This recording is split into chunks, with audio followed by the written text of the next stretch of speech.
ભાવનગરથી મનાલી પ્રવાસે ગયેલા ફતનાની પરિવારને હિમાચલ પ્રદેશમાં ગમખ્વાર અકસ્માત નડ્યો।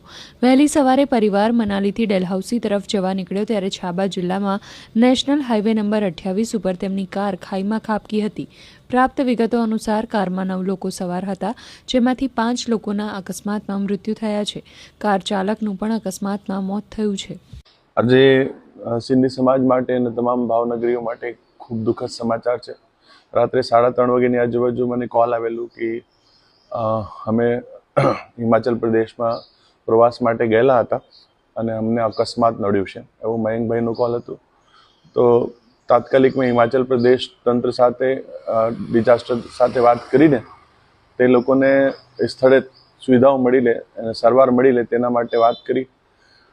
ટોટલ 9 જણા ફતનાની ફેમિલી અને ભોપાણી ફેમિલીના આ પ્રવાસમાં ગયા હતા, જેમાંથી 4 જણા અત્યારે સારવાર હેઠળ છે અને 5 જણાનું દુઃખદ અવસાન થયું છે। સમાજમાં ખૂબ દુઃખ છે, પણ હિમાચલ પ્રદેશના તમામ તંત્રે અને અત્યારે ગુજરાત પ્રદેશમાં પણ જ્યારે અમે અમારા સ્થાનિક ધારાસભ્યશ્રી, શહેર અધ્યક્ષશ્રી અને મંત્રીશ્રીઓને વાત કરી, એટલે મંત્રીશ્રી અને શહેર અધ્યક્ષશ્રી તમામ પ્રદેશના આગેવાનોએ ખૂબ સારી રીતે અહીંયા મદદ કરવાનું આશ્વાસન આપેલું છે અને મદદ કામ ચાલુ પણ થઈ ગયું છે।